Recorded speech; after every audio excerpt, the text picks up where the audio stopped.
Hello. Hello. Um, Welcome to book club. We're doing another solo cookie book club round. I'm sure Sunday will be running around. Happy Saturday. I don't know that we've done a book club on Saturday. And this was the first time that I also asked anyone when we wanted to do book club, like on my Instagram. And Saturday afternoon is not the time that I would have assumed would work best. So I will be doing like polls, I think, on Instagram going forward because I like, now it's a Saturday afternoon and we're hanging out. So glad that we, worked all that out. If you have read this kooky ass book, buckle up. We have much to discuss. What a ride. I mostly read it this morning, not gonna lie, but what what else is new? What else is new? Hi Skylar. Glad you made it. It's like 200 pages. This is YN Esther Yi, and it's like just over 200 pages. I started it last night. I think I read 20 pages before I like fell asleep reading it last night. Blasted through it this morning, hybrid reading the physical book and the audiobook, and I really think that's the only way to do it. I considered if I look like flushed and sweaty, it's because we just did like an afternoon of yard work. And I at first I was like, okay, I can listen to the audiobook while we do our like yard work session. And then once I got into it, it was like, no, there's no way I could separate like the focus needed of having to listen and read it because it was a trip. Like that is one of the weirdest, most surreal books. So the hybrid read was for sure the way to go. I'm glad I did it that way, but yeah, what a ride. I think this was a fun book club pick. I'm excited to see what you guys think of it. I know I've already just through like Instagram DMs have heard some mixed things, so this should be fun. It was a ride. It was a ride, especially for me, like reading it almost entirely in one sitting, like very fever dreamy, very fever dreamy. And I will separate those a little bit into like non-spoilery and then later spoilery. I'll let you know when we get spoilery, just in case you're like checking it out or here for the vibes. But yeah, in overall thoughts, it was like the most kooky, weird fever dream, but in like a fun way. I'm not gonna lie, I enjoyed it. I was telling Wes when I finished it, like it's like an art piece, like very like creative writing class, literary art piece, and I really respect it and enjoyed it for that. The story itself, very weird. Good afternoon. I just finished the audio a minute ago. It was a trip. It was a trip. All the way through, it was just like I couldn't predict where we were going. It was like, okay, take me on a journey. Like, what is going on? What a trip indeed. I couldn't buy the audio, but I didn't know there was one. Yeah, I think it was on my Hoopla, and then my Hoopla crashed, and I was like, whatever. I have a credit on Libro FM anyway, so I got it on Libro FM. Could have got it through Hoopla, but my library decided not to work last night. Anyway, so yeah, I got the Libro FM audiobook and then also like listened to it and read it. And I really don't think I would have been able to like absorb or focus best without that setup. I struggled the first 15%. Same. Even with like the dual nature of it. I mean, I guess the first 10% is like the first 20 pages, which is what I read very tired last night. But it was like someone recently told me about the idea of like an establishing hour with audiobooks. And I know you just said you didn't read the audio, but the concept of an establishing hour, who was that? Someone I follow on Instagram was like, yeah, you just like sit with the audiobook for an hour or like the first chunk of it. And I wish I would have done that because it was just like so, what's the word? Like not disconnected, but like the opposite of grounded. Like I didn't know what was going on in the first 15%, and at a certain point it was like I just have to accept that I have no clue what's happening, or I'm going to be frustrated. Some complaints that I've heard is like the writing is really bizarre And I get that, but I think that was one of my favorite things about it was how odd the writing was, and like the long sentences and like the twisty use of language and turn of phrase, and like the like strange opposite way that we would like humanize and animate inanimate objects, and then whenever like a side character or a person was described, it was like very clinical and bland. Like the writing itself took a lot to get used to, and I think that was part of getting into the book was like, I don't know what's happening. I also did hybrid. I've owned the book for a while, but needed to audio to finish it in time. I also had this realization last night when I was like, oh, that's right. I scheduled book club for tomorrow. There's no way I'm going to read the book and finish it in time. So luckily, I got the audio because it was nice to be read to. Like that's how I like to read classics now too, is like that it just helps the focus. And I really needed, in retrospect, I'm grateful for the extra focus. My iPad formatted into 96 pages, and even then it still took forever. I DNF'd it for a couple days after reading the first 15%. Yeah, I wanted to read this for this, and I did, and I don't regret it. Perfect. Do you guys have star ratings, or are we just going off of vibes here? Because I don't know. I was wary after hearing all of the mixed reviews, but as odd as it was, right? Like the fever dream experience that I had, I think I'm leaning on like a 4-star range, which is like surprising to me, but I guess I do, have a soft spot for like the strange books like this. But it kind of, like I said before, it wasn't even that I was so into the story, which is like, I don't know, I just loved like the package of it, like the writing and the themes for such a small book, just the like strangeness. I enjoyed myself. I think I'm comfortable with my 4-star rating, I guess. Hopefully more people show up. This is the thing with book club is like, I never know. Sometimes it's a small group and we're hanging out. Sometimes it's a party, and it's like, at this point, it's been like almost 2 years of book club, and I can never predict it. So it's just, we just roll with it. 3.5. Let me check Storygraph. Yeah, that like makes sense to me. I'm not really one for half ratings, but I that like feels right to me. Like I enjoyed it. It was okay. I was enjoying the time. I love the writing. It was beautiful. I agree. Like once I was into it, there were like, surprisingly to me, I'm not really one to annotate, but there were a lot of moments and lines and just like on a sentence level, like so many well-crafted and interesting sentences. I found a couple reviews that I'll link for you guys, because some of these like really go into depth. This one is from the New York Times. We could kind of go through these as a group too. Is it gonna let me post these? Okay, yeah, that's the New York Times. Then this one is from Vulture. Hopefully it will let you click on these. And then this third one is Tor, which is fun because it separates it into non-spoilery and spoilery, which is probably helpful. But all of them talk about like the overarching metaphor of the writing of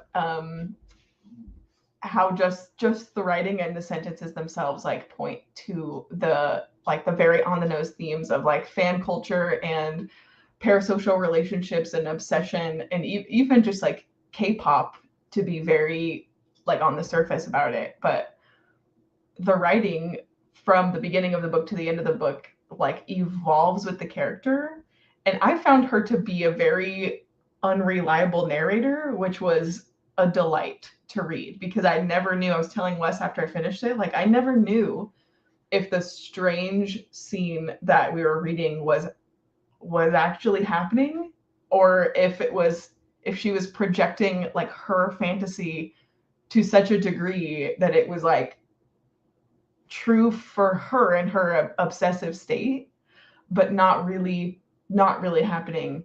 And that was like one of the most fun things about this book to me, was trying to like comb out what is real, what is not real, I mean, the fan fiction was clear because it like is the parts of the book that's written with YN, but even there's a point where it's like the fan fiction is like so mirroring like what's happening in her own story, that it's like, it really, I found her to be very unreliable, but in a way that really benefited the story and the reading experience. This would have been a DNF for me if this discussion was not happening. I haven't had enough time to digest it or give it a rating, but the vibe is I did not enjoy that experience. And I get that. Because there were plenty of points in the book that I did not like and was really confused by. And I wasn't sure until I finished the book how I was going to feel about it. And I think the sum of it for me is like, okay, weirdly, I enjoyed that more than I thought that I would along the reading experience. Like, the sum of it is that I had a good time. I didn't think it was going to end up that way. But I'm sorry you didn't like it, but I'm glad that you're here nonetheless. Maybe if I sit with it right now, it feels like I emerged from a fever dream. 100%. 100%. Especially, it sounds like you like marathoned it like me too. And it was like my whole morning with my cup of coffee, reading, listening to it. So you know that like happens when you're doing both. You get so immersed. And it was a really bizarre feeling to feel so immersed in a book like this. Like, what a trip. Like, this is not a book that I felt grounded or comfortable in. It just, I very much was happy to like put it down and like take a breath and like unironically go outside and touch grass. Like, it was very disorienting. Maybe that's the word I'm looking for. Like, disorienting and like dreamscapey. And I wasn't really sure what was real and what wasn't, and what was fantasy and what was projection, and what was like, what a time. What a time. I wanted to use this for unreliable narrator prompt for Tarot Readathon, but wasn't sure if it was just me thinking. No, I mean, you use it for art prompt anyway, which is totally also valid. But yeah, definitely found her to be unreliable. There's like a couple scenes, even in the beginning, where she is still in Berlin and is like just beginning her obsession, where it's like, whoa, there's no way that's happening. Like, there's this like one intimate scene with her kind of boyfriend, where then she like takes herself out of this like intimate moment and like projects Moon into their bedroom with them. And that was like the clue in for me, where it's like, oh, this is gonna be, she's like projecting fantasies into her own real world. And then from then on, it was like, okay, I have no idea where this book is going to take me. Like, what's happening? I started this morning and trucked through at 1.8. I am a 1.0 speed girly. I started at 2.0, and then when it was like, I could probably hybrid read this, I kicked it up a notch. But this was a book I probably could have taken more time with. Just one, on like the confusion level, and two, on the like, I really enjoyed like the writing and the craft of it. Like, there were so many good sentences, weird and gross sentences, but there was also some like philosophical moments. I wonder if I could find one of these reviews kind of talks about this rant. What was his name? Masterson. That was kind of her boyfriend. Like, he has this philosophical rant about like what being a fan is, and comparing it to how like some people go to church every week, but now we go to one concert a year, and it's like a similar spiritual experience, and like those are our gods now. It was like such a strange way to think about it. Oh yeah, so I think it's the New York Times one, where the writer of the review says, she's like quoting that rant, and then also puts in John Lennon's quote, "We're more popular than Jesus," John Lennon infamously said of the Beatles. And then she says, as houses of worship shut down in droves while pop music fandoms grow ever more extreme, it seems unfair and new that John Lennon got such a drubbing, which is like, I mean, I feel like that is the reality, especially in the age of the internet, that like these fandoms, especially like K-pop fandoms, are just like growing and growing and growing. And then she quotes Masterson's conversation, where Masterson says, "We no longer go to church once a week. We attend a stadium concert once a year," declares Masterson, one of several minor characters given excellent Dickensian names in Esther Yi's wondrous and strange first novel, YN. It's a short book, just over 200 pages, but with big themes like the precarity of love and how the modern self is forged, less in community than mass consumption. Like, that might be my favorite review of the three, is the New York Times one, but I think the parasocial relationships and then like the obsession / worship and the lines blurred between them. There's a couple points even in the book where I think she uses the word worship in reference to like other fans' excitement and like reverence of the group. That it really the line is blurred for sure between what it means to be a hardcore fan and what it means to be like properly obsessed and unhinged. If the other 5 people here have read it, let us know your thoughts. You know, if you're vibing, we're vibing. It is what it is. I love the adventure and quest parts too, and I felt for the boyfriend. Can you imagine? What a weird point. Like, there really are like two different parts of the book with kind of the fan fiction like interspersed throughout. But like in the beginning, you have her time in Berlin, which is like the awakening, so to speak, of like, oh, I am gonna go to this concert with my friend, I guess. And then like it sparks this brand new obsession and love of this group, but she's still in Berlin. She's still, most of her life is the same. And the other part of the book is like her journey, like quest through Seoul, South Korea, which is just, even those two things together, it's amazing to me that this book was only 200 pages. Like, just the like opposite of those two realities, those two places, those two moments of her life was really drastic. But I mean, I guess it served the plot, served the point of the book in a way that it's like, this is what your life was pre-obsession, and this is what your life has become. I'm glad I read it slower. Yeah, I definitely one I think that would benefit from slowly absorbing and reflecting. I loved Masterson's rants. He was like I couldn't really figure out what I thought about him as a character, but he did have these like great like moments, these like rants and thoughts and quotes.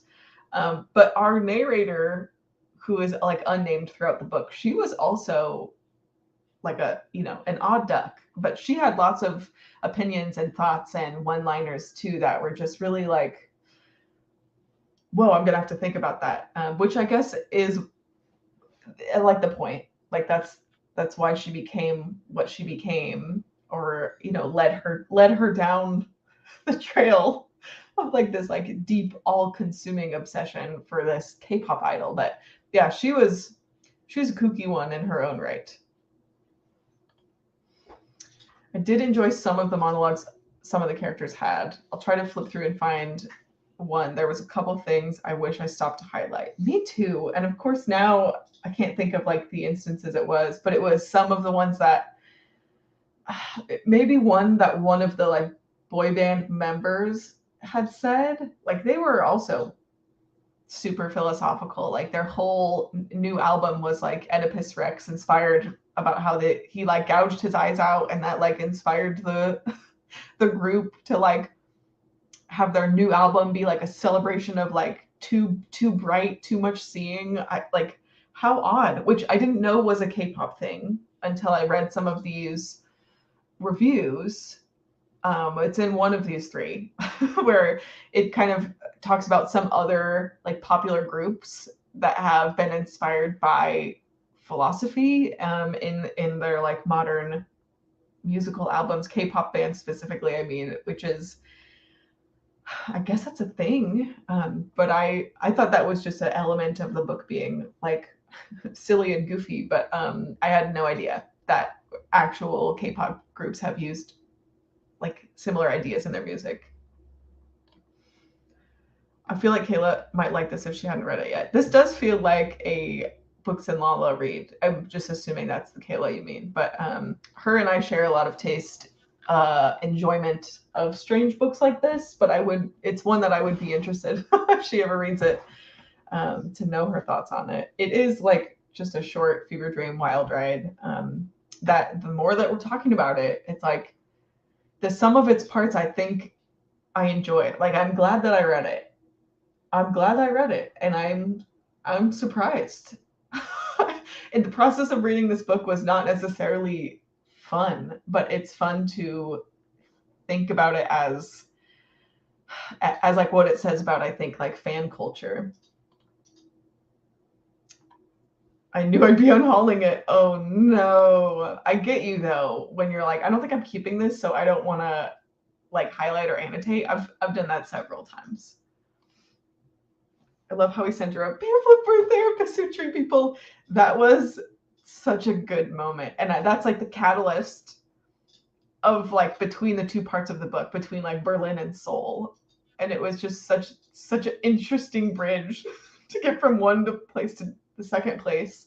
It's like, well, my boyfriend sent me this pamphlet for this service, and then it just took a complete left turn. Felt like a fever dream. If I had blurbed this book, my entire blurb would be like literary fever dream, end quote. That would be my entire blurb. Literary K-pop fever dream, maybe. The part where she walks out on the therapist. Yes. Lise was the friend she went to the concert with. I think Lise, so her friend and roommate was Vavra. Let me take a pause to say that we're probably going to get into spoilers at this point. If anyone hasn't read it or doesn't want to be spoiled, etc., now is your moment. But Lise was her boyfriend's ex, who is like at that one dinner party. And our narrator's roommate, Vavra, is the one who like takes her to the concert the first time.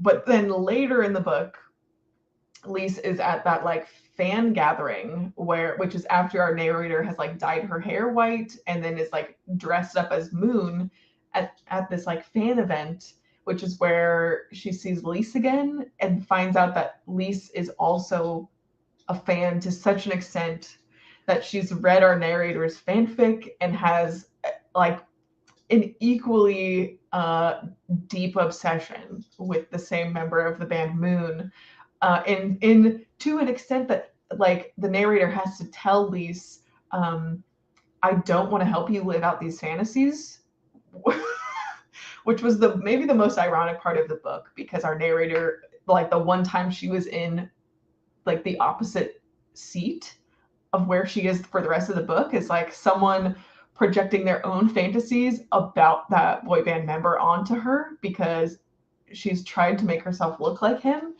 And she's uncomfortable enough to realize, oh, don't do this. I don't want to help you like live this fantasy. And Lise then is like, well, I don't care.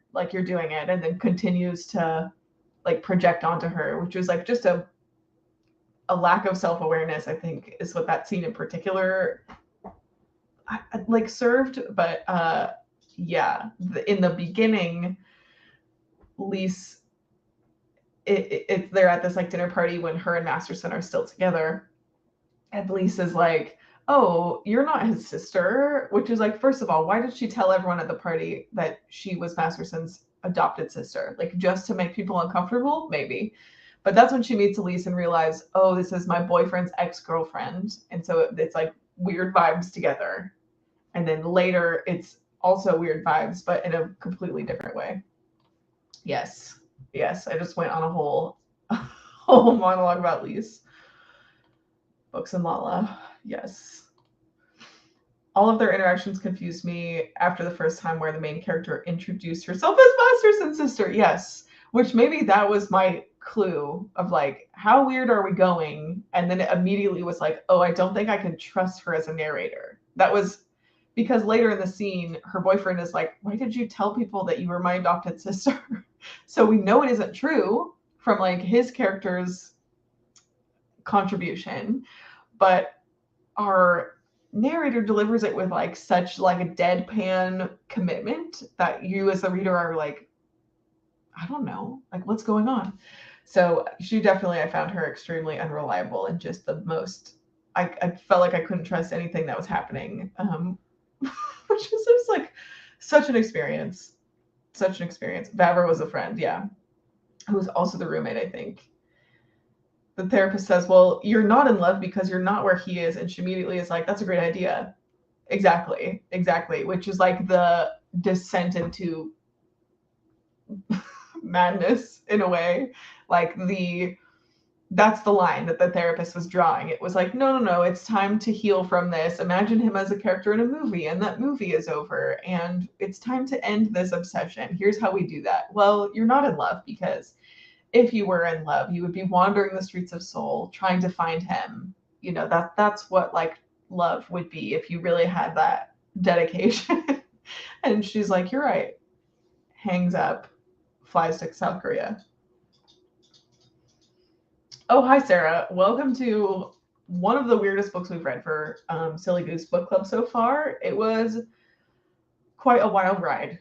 Thanks for coming to hang out. I don't even know who I recommend this book to. I think I'm going to give it a 4 stars, but it is like unreliable narrator, has elements of fan fiction, K-pop, becoming obsessed with a member of a K-pop band.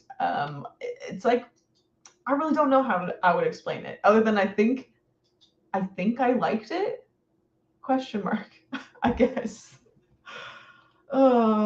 She got uncomfortable, but then is fine doing it to others. Exactly. So like who, like the self-awareness, the complete delusion is like consistent through the whole book. Even at the end. So Sarah, if you're still here, there's going to be some spoilers.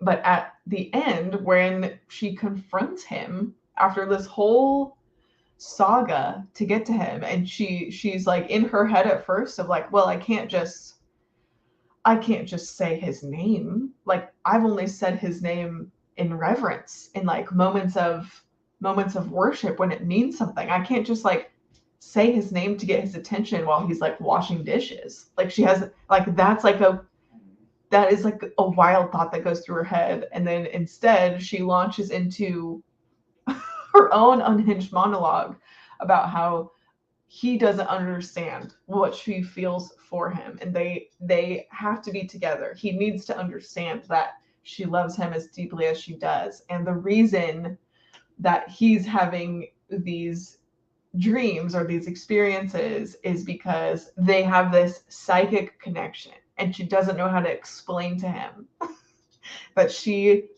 wholeheartedly and truly believes that she is personally, emotionally, spiritually, psychically connected to him. And he's like, I have to knock you out right now. Like what a climax. Like, and I think looking back on it, this was foreshadowing, like this moment in the beginning where Lise is making her uncomfortable with like playing out her own fantasy with her as if she is Moon, and then she just fails to internalize or recognize what that means at all. I knew it was going to be off the rails when she started fixating on Moon's disturbing neck. Yes. Which is like an example of like the way that this author just goes into the most like questionable, not questionable, but like uncomfortable detail about the most random things, but then describes actual characters, like characters' personalities or who they are in just like very blandly. But like one of these reviews, I don't know why I pulled up 3 because now I can't remember which review talks about which thing. But there are several examples in one of them with examples of the way that she uses like lifelike and humanoid language on like random things, like is it like disturbing neck or like bulging neck as if it had a second torso or something, just so strange, in a way that I think really illustrates like how out of tune she really is. The fact that she is unable to relate or fixate in a human to human way, but instead is projecting these like human and lifelike characteristics onto random objects and parts, like body parts. Should have been my first clue.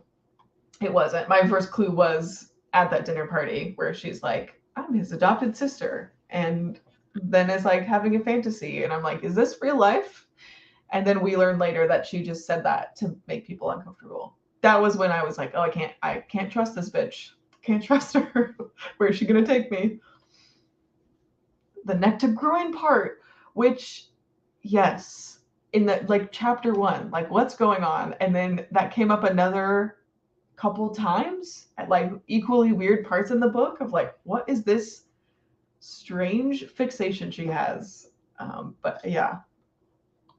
A lot of times when I saw her thoughts and some actions absurd, I'd be like, but is it really? I've heard of real fans of bands doing similar crazy things.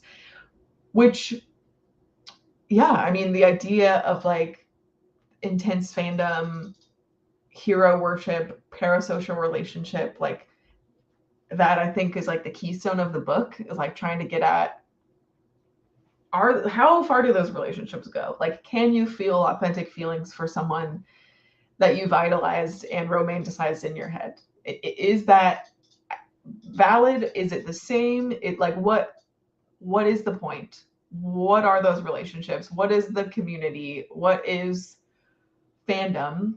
It is one theme that I think we were pointing at. The other is like internet culture and community around the thing, which is what Masterson, I think, was talking about when he's like, yeah, we don't go to church once a week. We go to stadium concerts once a year. And then there's several moments where our narrator attends like these like fan gatherings.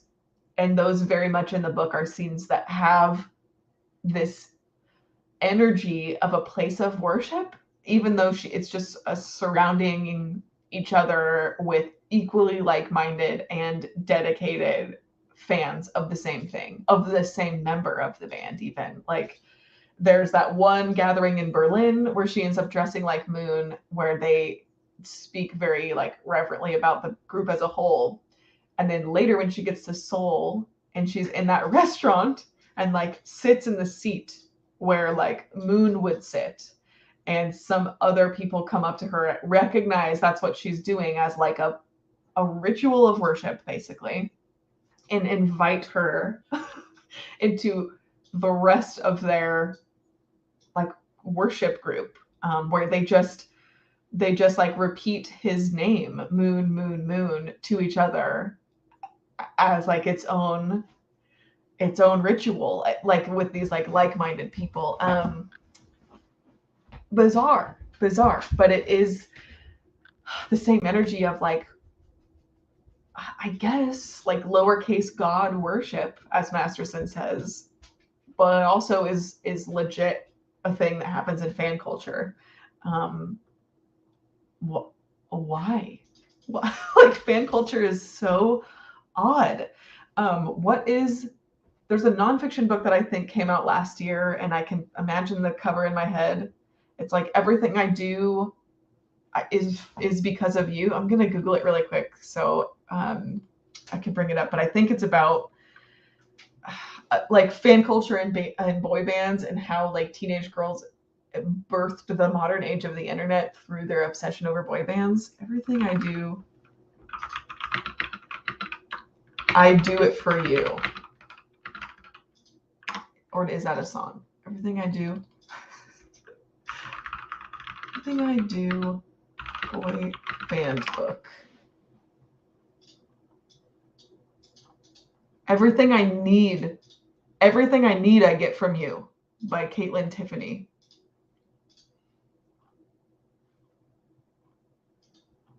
Yeah, okay. This is also a New York Times review, which is a book that was on my radar last year before it came out. I think it was in like my nonfiction anticipated releases video, but I never ended up picking it up. And now it's like resurged my interest in the topic of like reading a nonfiction about fan culture, like young women and boy bands specifically, and how like the obsession spirals and community forms around it in this like very reverent way. So it's called Everything I Need I Get From You: How Fangirls Created the Internet as We Know It by Caitlin Tiffany. It's a nonfiction from last year, which I will be reading at some point. But yes, fans of boy bands, K-pop bands specifically, are notorious for that kind of behavior. I was so confused if it was even Moon in the kitchen part, which again, like, can we trust that it was Moon? Because the music director or music professor, whatever her like moniker is, why would she send our narrator to this like remote secret location of where he is? Like, was that Moon? Or was it someone who looked like Moon? Do you know what I mean? Like, what? Can we trust that happened? Or was it like a placeholder for our narrator to have her monologue? Was she that delusional? We know it was a sanctuary for these patients with dementia. Which like, why was Moon recovering there? Was it just someone who believed he was Moon, like another character earlier in the book who refers to himself as Moon Scraps, because he's like, well, God used parts of my body to create Moon, so I've come to peace with the fact that I am like using a wheelchair, which is like, so I don't know. Like, we over and over in the book, we see these characters that have convinced themselves that parts of the world are true, even though like we don't know. We just see the level of their obsession get to a certain point that they wholeheartedly believe one thing is true.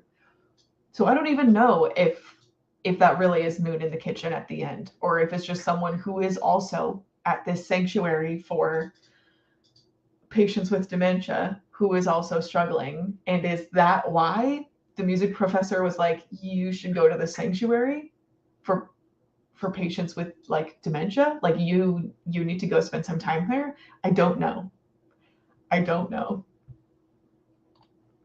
Him knocking her out, I had to read that twice. I was like, did he just like knock her out with the phone?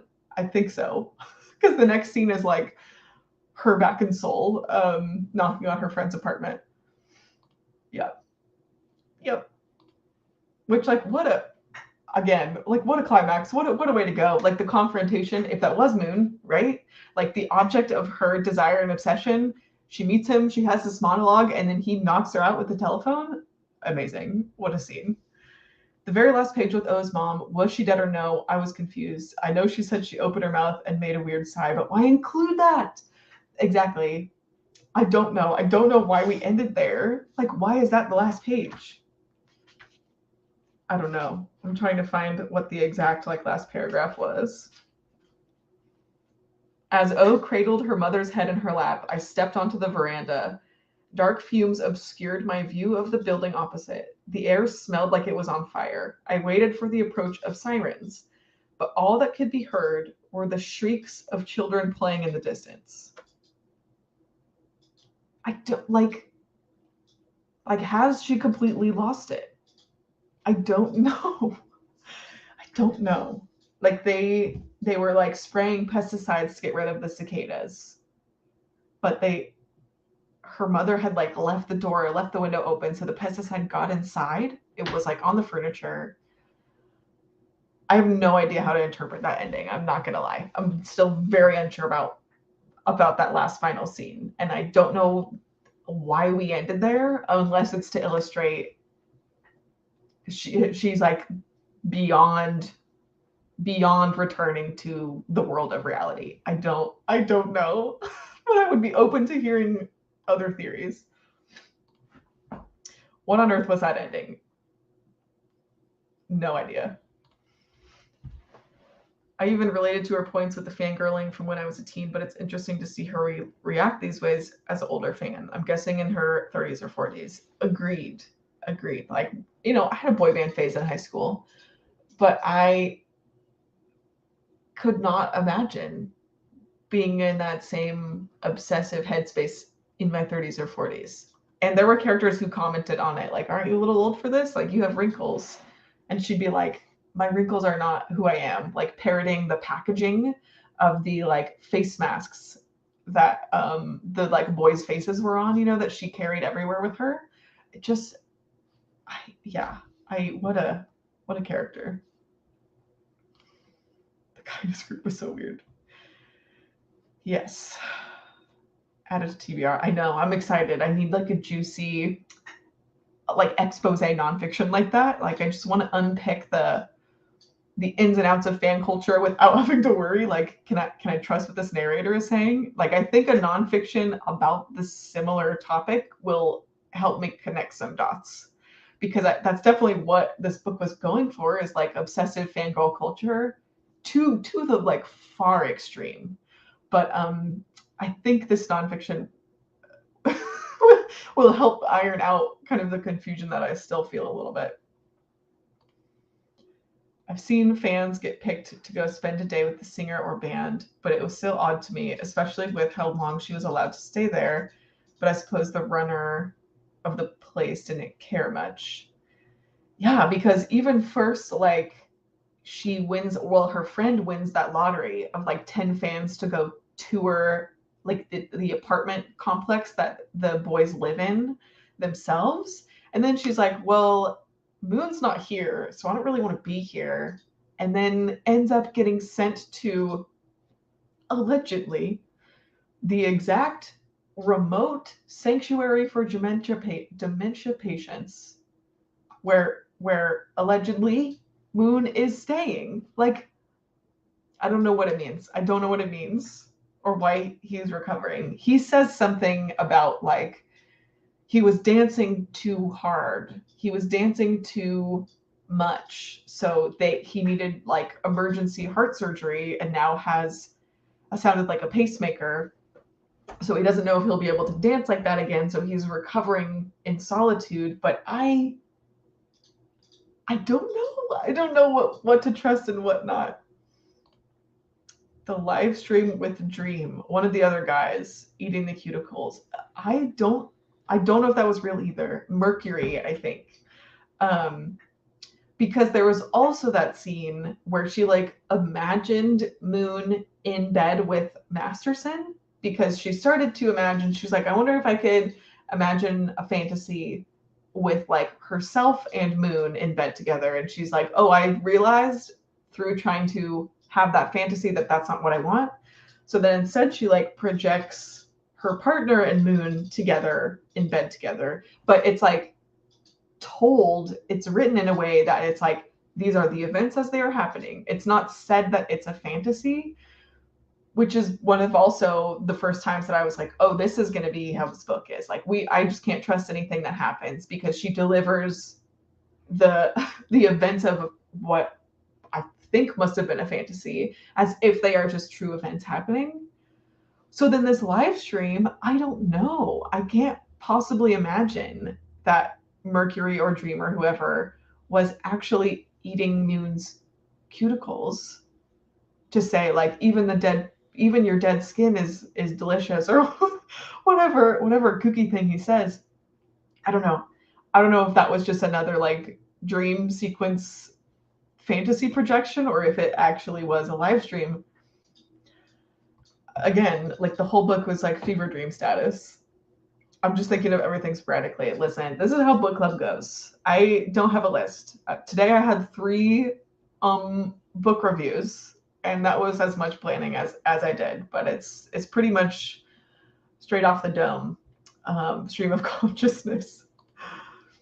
Even when I was fangirling, I still had the separation of reality and the fandom, but I saw others my age not have that, and it always freaked me out. Agreed. So like I had a One Direction phase, and it was One Direction fan fiction phase even, but it never was like I had a delusional parasocial relationship. It just was like I was excited to be riding the wave of like high level enjoyment, obsession. Like it was like all consuming, but it wasn't to the extreme degree where I like believed I had a psychic personal one-to-one relationship with it, any of them. You know what I mean? Like it was like I was happy to like be in it and feel like the heightened like emotions and everything about it, and like be in the community and the culture of all of it. But I also, I mean, there was that piece of like, I mean, it's a band, and I'm living my life. So I'm excited for the nonfiction also to kind of see what makes that bridge. And in the book's case, it's like she closed the tab on her like therapist meeting when her therapist was like, I mean, you're not in Seoul, and she's like, you're right, I'm not. Let me go fly there. That is like the link between like very dedicated, very committed, enthusiastic fan to like true far gone obsession. I thought it was interesting that there's no dedication, no author's note, and the author bio is just born here, now lives here. Paige, you're so smart. I never noticed that. And I always read acknowledgments. I always read dedications. That is so wild. I'm keeping a spreadsheet this year, which I need to catch up on for my last few reads, but it's like title, author, dedication, first line, last line, prologue, first line, epilogue, last line, if they exist.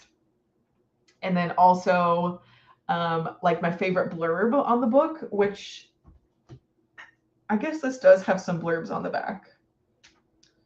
But you're right, we don't have, how does it even start? This is also published by Astra House, which is known for its kind of like off the wall, like art house type books. But yeah, you're right. It's title page, then another page that just says YN, immediately into chapter 1. I so would not have noticed that until I went to do my spreadsheet. Yeah, and then she has no, it's just the last paragraph. That's crazy. There's no acknowledgments. I must have just been in a rush to finish, but what a trip. It definitely, as strange as it was, I will totally read more from her. Like I would love to see what else she cooks up. Like this was just a wild time. Her wanting to leave after noon, Moon tells her he can't dance. Yeah, and she even has enough of self-awareness to realize, oh, I guess my love did come with conditions, because she's like, well, now I don't want to be here if he'll never dance again. Just the passion of it all, I guess, the up and down of her being like, I love you. Wait, never mind.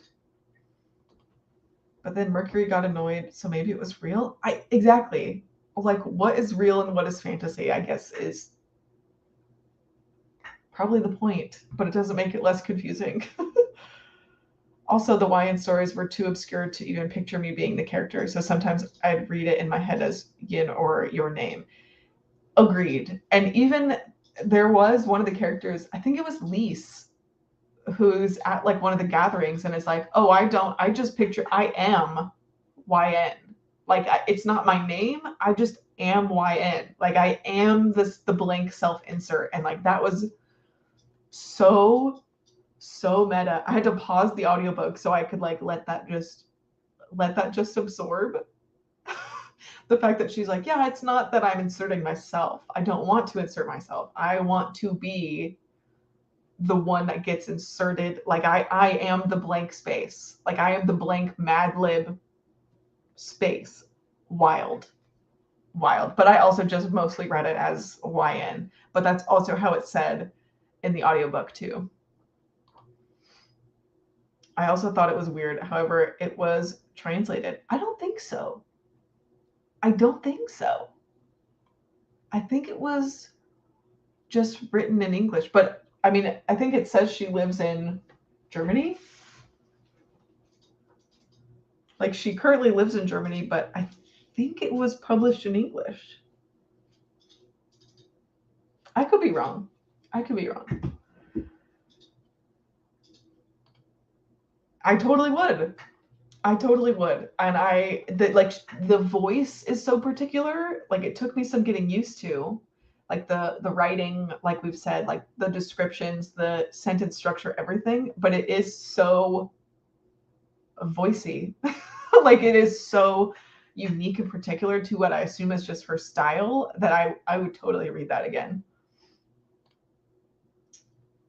I love you, but you're not my perfect image. Exactly. It's like the delusion that I have is better than like what you are now that I've maybe met you. Which even I keep wanting to say music director, but the music professor like even tells her that, and she later comes to realization like, oh, I wish if only I didn't come, that I could just continue to have like my idealized fantasy instead of like the real thing, which then is like disappointing, and she doesn't really know how to behave when the real thing is right there. But someone says, I think it is the music professor, is like, here's his location, and gives him a weird piece of paper, which I just remembered. Like, what was that connection on that piece of paper? And is like, this is the only way you'll recognize him. But she also tells her, like, don't, you can't say I didn't warn you that you might be disappointed with what you find. I would also try her work again, yeah. I don't think it is. I want to say the translator is usually named on the cover or title. I feel like it was published in English. I guess you're crazy enough you would see it as a movie in your head. Yes. Oh my gosh, you guys, what a time. Thank you for being here and for chatting with me. If you feel like there's anything we missed or haven't picked apart yet, definitely let me know. But I'm glad that we read this for book club. I'm glad it was like a short and weird one. My weird bookshelf is not the bookshelf in frame. It's like over here. And I was laughing, telling Wes earlier, like my weird bookshelf is like my most full shelf, but this is definitely where that will live now, is on my weird little books that I could not otherwise categorize shelf. So thanks for being along for the ride. I know it was a strange one. The 2 dementia patients were so creepy. There was 3 dementia patients. They were drooling in and out, and then all of a sudden up and moving. I mean, I found them endearing. Like there was the one who thought he was still a professor and would just like host lectures, and then there was one who like thought she'd lost her brother and thought everyone was her lost brother. And then the third one we learned is the caretaker's husband, which was like both so heartbreaking and dark. Thanks, guys. This was super fun. And I know that you didn't like it, Paige, but thanks for sticking it out and discussing with us. Hopefully, if she publishes something else, I hope you like that better if you were to read it. Our June pick, which is, currently now in the middle of June, I guess. This is just how we do things. Our June read is Scorched Grace by Margot Dewey.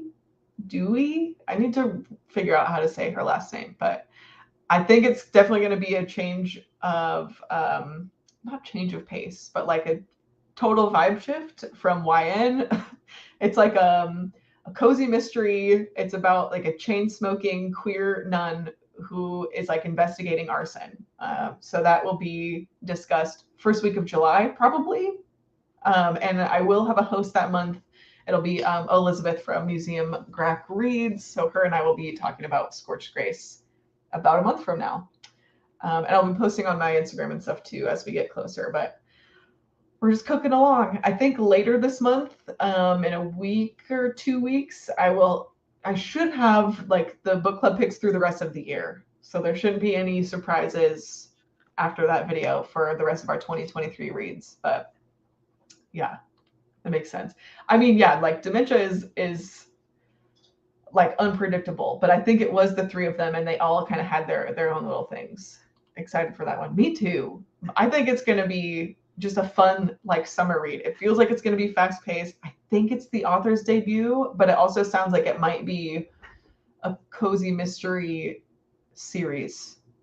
I don't know if it's like a proper series or if they're just like in the same universe, but yeah, we'll see. It should be fun. Bye. I'll see you guys later. Hope you have a fantastic rest of your Saturday, and I'll see you soon. Okay.